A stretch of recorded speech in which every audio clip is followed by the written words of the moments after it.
우리 사치기 양이랑 인터뷰를 하고 우리 작가님이 네. 많이 우셨대요. 우리 사치기라는 자매님의 살아온 인생 이야기를 들으면서 많이 눈물이 났다고 저한테 귀뜸을 해주셨거든요. 네네. 그러면서 인터뷰 내용을 보니까 내 인생에서 절대 용서할 수 없는, 하나님을 만나기 이전에 내 인생에서 절대 용서할 수 없는 세 사람이 있다라고 인터뷰를 해주셨더라고요. 네.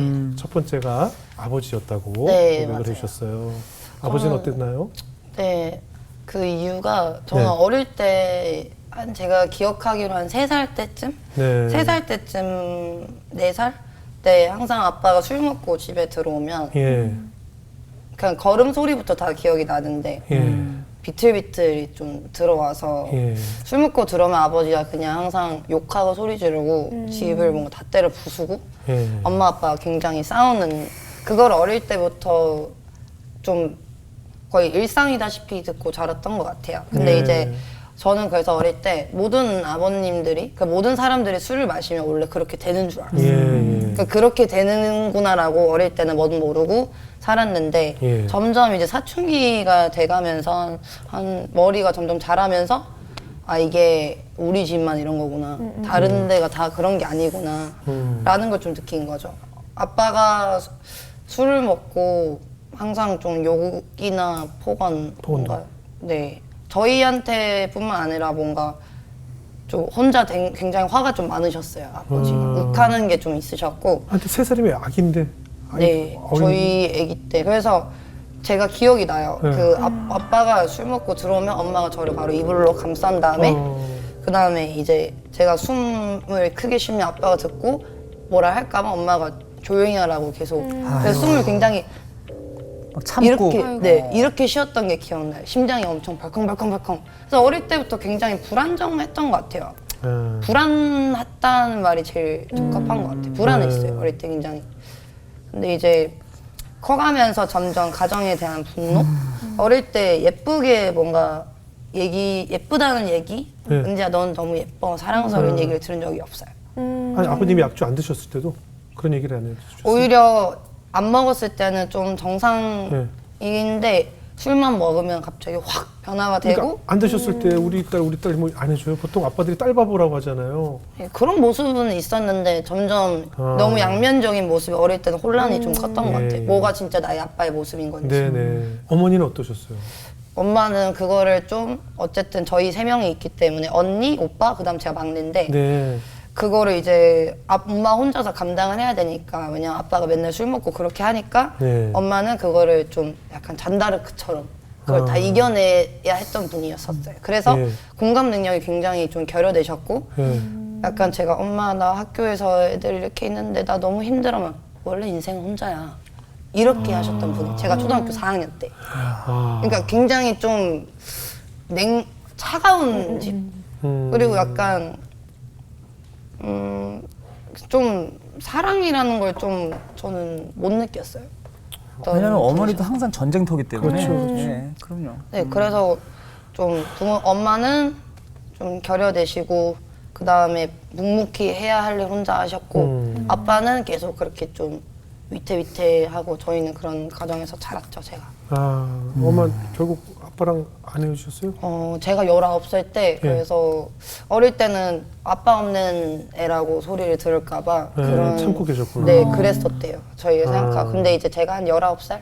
언니 오빠는 이제 성인이 되고 그때 이제 좀 최고조에 뭔가 다 약간 진짜 이제 이만큼 터진 최고조에 이렇게 가 있을 때 이제 헤어지게 됐죠. 아니, 그러니까 3살 때부터 그렇게 폭언과 난동으로 19살 때까지면 그게 계속 이어졌다는 거 아니에요? 네, 그냥 술 먹었다 하면은 문 잠가야겠다 하고 약간 이렇게 되는 게 일상이기도 했고 예. 한 번도 그리고 내가 뭐 술을 정말 끊고 싶은데 뭐 도와줄 수 있겠니 뭐 이런 얘기보다는 뭐 이거는 그냥 내가 반주다 뭐 약주 뭐 하는 거다 뭐 아빠가 니네 뭐 돈으로 내가 뭐 너네를 굶겼냐 이러면서 오히려 좀 세뇌를, 지금 말하는 약간 가스라이팅이죠. 그러니까 너희는 엄마 아빠가 다 붙어있고 돈으로 내가 너희를 키워주고 있으니까 나는 그래도 내가 아빠인 자격이 다 있는 사람이야 라고 생각하시는데 저희는 사실 그걸 바란 적은 없어요. 저도 그걸 바란 적은 없고 안정적인 집에서 자라고 싶었는데 그 쉬워 보이는 게 굉장히 저희 집에서는 어렵더라고요. 많이 좀 피폐했던 것 같아요. 아버님 무슨 일 하셨었어요 당시에? 저희 엄마랑 이제 중국집 레스토랑을 좀 오래 운영을 하셨었는데 그래요? 둘이 같이 맞벌이셨고 예. 같은 가게 안에서. 네네. 근데 아버님이 직접 요리하시고. 네, 엄마랑 아빠랑 둘 다. 그리고 아빠는 같이 또 배달도 하시고 예, 저가 예. 어릴 때부터 울산에서 그렇게 했었는데 네. 점점 이제 아빠가 술 먹는 빈도가 잦아지고 술 먹고 나가서 또 어떤 사고도 생기고 하니까 점점 이제 집이 어려워진 부분이 좀 있어요. 그것도 그렇고 저를 이제 부모님이 운동을 시키려고 운동 선수셨거든요, 제가. 아 무슨 운동했어요? 테니스 선수였는데 아 그래요? 초등학교 한 1학년부터 중학교 2학년까지. 근데 네. 이제 중학교 2학년 때 저랑 상의 없이 울산에서 제가 자랐거든요. 네네. 근데 저랑 상의 없이 저를 이제 충남에 이제 보내려고 하신 거예요. 너가 운동을 여기가 더 잘 가르치니 일로 간다. 근데 갑자기 다 같이 이사를 거기로 가게 된 거예요. 잘 가게가 있었는데 하고 있던 거를 다 정리하시고. 하고 여기서 새로 시작을 하시려고. 너무 무리한 거죠. 그러니까 거기 뭐 누구 아는 사람 지인이 있는 것도 없어요. 아니고 없이 그냥 없어요. 무조건. 네, 그냥 갑자기. 왠지 혼자 냅두면 안 된다. 어떻게 보면 우리 서치기 양 때문에 이사를 간 거네요. 네, 근데 거기서부터 좀 시점이 예. 저희 가족이 다 불행해진 시점이에요. 왜요? 근데 지금 성경적으로 생각을 해보면 예. 그거는 하나님이 높아지려는 자 낮추시고 오히려 하나님 찾게 하시잖아요. 네. 정말 그거라고 생각하는데 그때는 저희 가족에 하나님이 없었어요. 예. 저희 집은 어릴 때부터 뭐 저를 교회를 많이 갔었고 실제로 어릴 때 진짜 순수하게 하나님이면 그냥 하나님 계신 네. 분 하나님 예수님 그냥 거부감이 없었어요. 어릴 때부터 듣고 자랐던 거라서. 네. 근데 이제 교회를 갔다 와도 지분 박살나고 아. 점점 안 맞는 거죠. 근데 엄마랑 아빠가 사업이 조치원으로 오게 되면서 좀 잘 안 된 거죠. 잘 안 되고 저는 이제 중학교 때 중2 때까지 제가 테니스를 했다고 했잖아요. 네, 네. 근데 중학교 2학년 때 코치 선생님이 한번 바뀌셨어요. 네. 근데 그분이 굉장히 저를 많이 때렸어요. 어릴 때부터. 저를 그냥 사람들이 있던 없던 상관없이 뭐 뺨이나 발로 차는 건 기본이고요. 저는 그런 맞는 거는 운동선수 시절 때부터 한 7, 8살 때부터 지속됐던 것 같아요. 7, 8살 때부터 운동을 맞았다고요? 네, 많이 맞았어요. 어릴 때. 그거를 뭐 이렇게 뭐 훈련을 하면서도 그렇고 그냥 평상시에도 그냥 때리는 거예요? 네. 보통은? 훈련할 때도 그렇고 라켓으로 엎드려 뻗쳐서 맨날 미친 듯이 맞았어요. 코치 네, 분들에게? 뭐 예쁘다, 은지야 뭐 이름을 불려주는 느낌보다는 이 새끼야 막 욕을 듣고 항상. 굉장히 그걸 듣고 집 가면 또 아빠가 그러고 있는 거예요. 여기서 좀 이런 환경 속에 굉장히 폭력적이었다고 좀 느껴져요, 저는. 환경이 전부 그럼요. 그러네요. 네, 그리고 테니스를 하기 위해서 초등학교는 거의 학교도 뭐 1, 2교시 하고 빠져서 운동하고 하니까 아이들이랑 제가 뭐 어울릴 교우 시간이 관계를 어떻게 맺어야 되는지도 잘 안 배웠고요. 예. 그냥 정말 죽어라 운동만 했고 예. 많이 맞았어요. 근데 그게 초등학교 때는 그래도 그 선생님이 굉장히 회초리는 있지만 당근도 있는 분이셔서 네네. 그나마 괜찮았는데 중학교 때는 사춘기가 좀 예, 예, 오잖아요. 예, 예. 이제 자아가 성립이 되는 그때 네네. 좀 그때 진짜 좀 사랑 받았으면 제가 이런 걸 했을까 싶어요. 목에나 이런 거나. 네네. 그런데 그때 이제 큰 사건이 제 인생에서 벌어진 거죠. 저가 느꼈을 때도 제 인생에서 제일 큰 사건이라고 생각을 네. 했었어요. 어릴 때.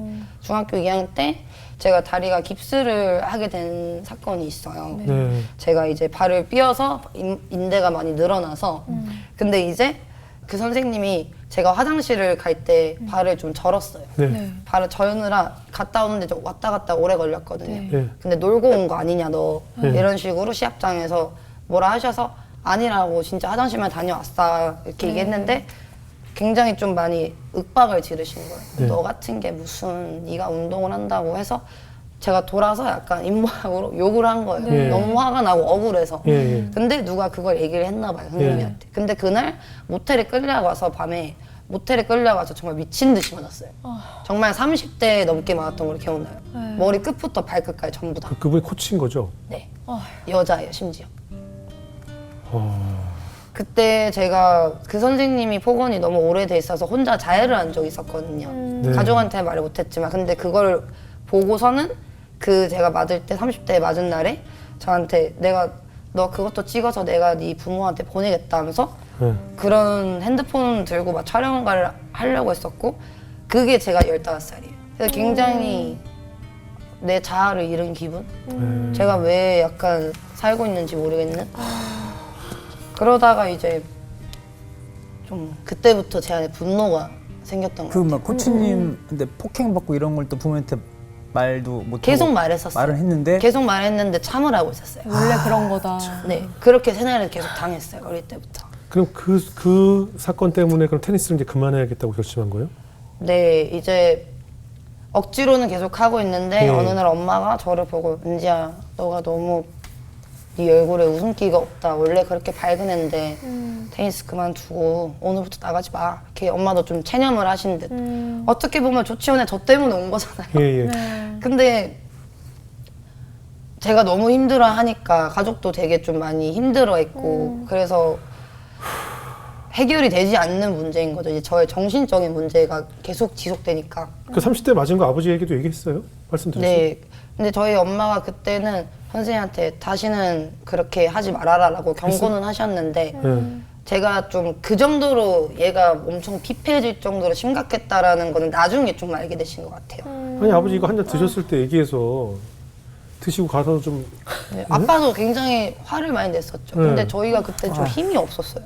아니 이거 없었고. 드시고 집에서는 그러시는데 좀 밖에 나가서 그렇지. 좀 예, 그걸 안 하시고 그 분노를 오히려. 분노를 그럴 땐 또 잘 참으시네요. 그래서 굉장히 그런 기억만 계속 나는 거예요. 점점. 네. 어릴 때부터 나는 왜 내가 맞아서 네.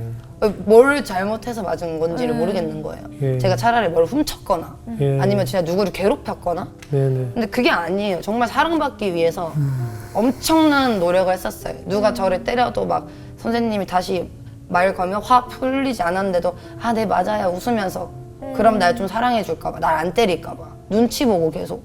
근데 이 모든 분노가 15살 때 이제 점점 제가 스스로 좀 알게 된 거죠. 아, 내가 어릴 때 이렇게 한 것도 사실 그 선생님이 이렇게 한 거구나. 아, 내가 잘못한 게 아니라 그냥 내가 맞은 거구나 하면서 납득이 안 되는 그 생각까지 가게 되면 이제 분노가 올라온 거죠.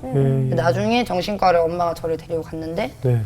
그때 처음으로 ADHD가 있다, 뭐 분노 조절 장애 뭐 이런 게 있다고 얘기했는데 약물 치료를 병행했지만 그때부터 이제 저의 어떤 방황이 시작된 거죠.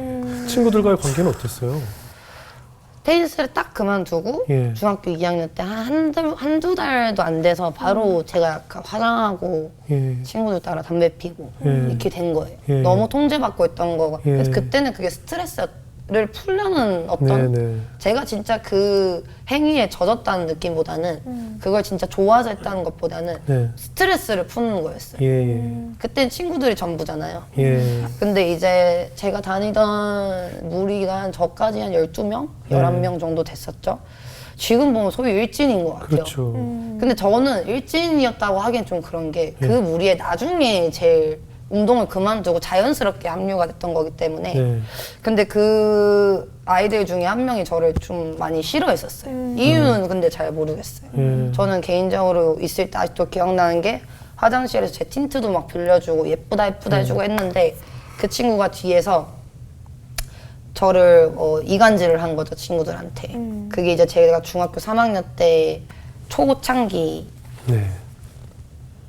저한테 좀 많이 큰 사건이죠. 네. 약간 제가 이제 완전히 처절하게 부서지는 사건이었어요. 네. 저라는 사람이. 근데 그때 중학교 3학년 때 그 친구가 갑자기 애들이 옥상으로 오래요.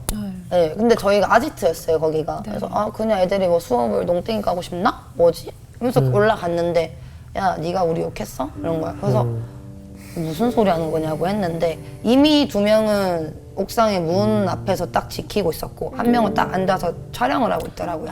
우리가 뉴스에서 보는 그 장면이네요. 네. 예. 그 친구가 딱 은지야, 너 나 왜 그렇게 얘기했어? 라고 한 거예요. 근데 처음 듣는 얘기인 거예요. 다 만들어낸 지어낸 얘기. 네, 다 이간질 거짓말. 근데 이제 아니 나는 그리고 지금 저는 그때 충격인 거예요. 왜냐면은 어제까지 아 사랑해 내가 내 친구 최고야 이렇게 하던 애들이 다음날 싹 바뀌어서 갑자기 딱 그러고 있다는 게 네. 그리고 싸우려고 하는 그 어떤 그 장소나 이런 분위기가 만들어졌는데 애들이 아무렇지 않게 그거를 이렇게 딱 보고 있다는 게 저는 충격받은 거예요. 약간 네. 내가 알던 친구들이 아니고 예. 뭔가 근데 이제 그때 친구들이 저한테 야 니네 둘이 그냥 싸워 하면서 막 부추기고 이렇게 했는데 그 친구가 그때 제 머리를 이렇게 잡고 이렇게 때렸어요 엄청. 네. 근데 저도 화가 나가지고 때렸는데 나중에 우르르 와가지고 저를 막 밟고 때린 거죠. 그거를 누군 옆에서 찍고 있고. 아. 그리고 아직도 기억나요. 제 교복 넥타이 잡고 담배를 피우고 있던 걸 딱 뒤지면서 야 제가 막 뭐 힘들어서 죽고 싶다라는 말을 정신 나간 중에 했던 말인 것 같아요. 제가 너무 막 흥분되고 놀래가지고 막 덜덜덜 떨고 있으니까 근데 그 친구가 야 죽을 거면 너 혼자 나가서 조용히 죽어 라고 했던 게 기억나요. 제 넥타이를 잡고 근데 그때 처절하게 뭔가 부서지는 느낌 뭔가 어떻게 내 인생이 이렇지? 뭔가 이렇게 되고 저녁에는 부모님한테 말을 해야 되는데 말을 못 하겠는 거예요. 내가 또 잘못했다고 할까봐. 네가 그러니까 잘못된 거야라고 할까봐. 근데 저는 그때 맞아서 그런 영상을 아이들끼리 돌려보고 있다는 것도 2차 가해죠. 그렇죠, 아유, 그렇죠. 그런 거 나중에 보고 그런 걸 느끼면서 사람에 대한 완전한 신뢰를 잃은. 아무도 믿을 수 없다. 아무도 내 편이 없어. 그리고 내가 약해지면 당하는 거고 내가 강해야 사는 거구나 이런 느낌이 들었어요. 그때부터 좀 많이 이제 분노가 올라와서 그냥 약해 보일 것 같고 뭔가 누가 나한테 시비 걸면 끝까지 가서 싸워서 분노가 어떻게 생기죠. 해서든 찍어 누르고 오는 그렇게까지 된 거죠. 그러니까 이게 그때 그곳에서만 있었던 사건이 아니라 지금도 보도를 통해서 알려지는 학폭 사건을 보면 다 지금 유사하잖아요. 맞아요. 그죠? 거의 꼭 빠지지 않고 어떤 남자애가 등장하고 네가 나 씹었지, 네가 나 뒷담화했지 이걸로 집단 린치를 가하고 영상을 다 찍고 SNS에 올리면서 히덕거리고 혼자 죽어라라고 하고 어쩜 이렇게 한 글자도 안 틀리고 순서가 똑같아요. 네, 그게 굉장히 네. 집요하게 그게 있고 나서도 한 7개월 동안 괴롭혔어요. 네. 제가 전학을 갔는데도 계속 연락해요? 네, 계속 연락이 왔었어요. 뭐라고 연락을? 뭐 네가 뭐 신고하면 다는 줄 아냐 뭐 이런 느낌. 아휴 이거 참 근데 정말. 그때 참 그때는 진짜 좀 많이 힘들었어요. 많이 힘들었고 그럼요. 그때부터 적응이 안 됐던 것 같아요. 그렇겠죠. 사회생활이. 그렇겠죠. 사람이랑 이렇게 대화하는 게 좀 어렵기도 했고 예, 전학을 갔는데 예. 전학 간 학교에도 그게 소문이 난 거예요. 그렇죠. 첫날부터. 맞아. 그 선생님이 학교 폭력을 당한 친구니까 잘 대해줘라. 맙소사. 근데 그래도 그 친구들이 착해서 그 중에 몇 명 갔던 학교에 몇 명 친구들은 저를 굉장히 이렇게 뭐 많이 했는데 저 이렇게 동정받는다는 느낌이 굉장히 좀 수치스러웠어요. 그렇겠죠. 내가 왜 이런 나도 그리고 저는 그걸 잊고 오히려 좀 새 출발을 하고 싶었는데 자꾸 발목을 잡히는 기분이었거든요. 예. 근데 적응을 못했죠. 이제 이런 폭력, 뭔가 사람과 원활한 소통을 했다기보다는 이렇게 맨날 이런 것만 당하다가 오니까 뭔가 뭘 얘기를 해야 될지도 모르겠고. 정상적으로 사실 살아갈 수가 없죠. 그렇죠. 네. 그렇죠. 아유. 그래서 자연스럽게 학교를 좀 잘 안 나가게 되고 뭐 저희 언니가 테니스 코치였는데 그때 언니가 초등학교 아이들 가르칠 때 옆에서 같이 도와준다든지 뭐 집에서 그림을 그린다든지 아니면은 집에서 혼자 화장을 맨날 했어요. 화장, 메이크업을. 그거 보고 내가 이렇게 예쁘면 사랑받을 수 있겠지? 그래서 밤마다 맨날 그리고 있는 거예요. 저는 근데 그때 그게 예쁜 줄 알았어요. 네. 굉장히 그걸 하면 좀 내가 뭔가 채워지는 것 같고 너무 근데 지금 보면 좀 그럼요. 짠하더라고요. 약간. 아니 그러면은 그런 힘든 시간을 거치면서 학교도 자퇴하게 네. 된 거죠, 그죠? 자퇴하고 해야죠. 그 무렵에 그러면 고등 래퍼도 이렇게 지원하게 되고 한 거예요? 그렇게 지나고 제가 좀 뭐 여러 가지 뭐 메이크업도 해보고 뭐 에어로빅 강사도 해보고 네. 이런 식으로 하다가 제가 뭔가 항상 어릴 때부터 음악을 진짜 좋아했었어요. 네. 네, 근데 네. 이제 20살 때 그냥 누가 가르쳐 주지는 않았지만 제가 그냥 타입비트 같은 걸 찾아서 네. 가사를 써서 녹음을 해서 그거를 만들었는데 노래를 만들었는데 예. 계속 옆에서 야 근데 은지야 너 평소에 제 성격을 아니까 너 랩하면 잘할 것 같다고 랩하라고 계속 그러는 거예요. 네. 근데 제가 랩을 할 때 랩의 어떤 문화가 보면은 막 좀 막 화 네, 이런 네, 게 네. 있잖아요. 근데 저는 진짜 그게 너무 많았기 예, 때문에 예. 그걸 한번 이렇게 분출하면. 확 한 적이 있어요. 어떤 노래 그게 이제 고등 래퍼 2 지원 영상이었는데 네. 그때 랩한 지 한 2달? 3달 됐을 때예요. 그러니까 기대도 안 하고 근데 사람들은 약간 보고 충격을 받는 거예요. 그러니까 여자애가 입에 저런 욕을 대고 저런 모습으로 막 제가 막 진짜 여기서 하나님 앞에 진짜 너무 진짜 부끄러워요 지금. 근데 그때는 20살 패기였어요. 네네. 그리고 잃을 게 없다라는 생각이 그렇죠. 굉장히 모든 분노가 다 영상 가운데 예. 담긴 네, 거죠. 그런 음악을 하게 된 거죠. 그래서 그 영상이 굉장히 좀 빌드업 되면서 네. 제가 이제 래퍼로서의 삶을 살게 된 거예요.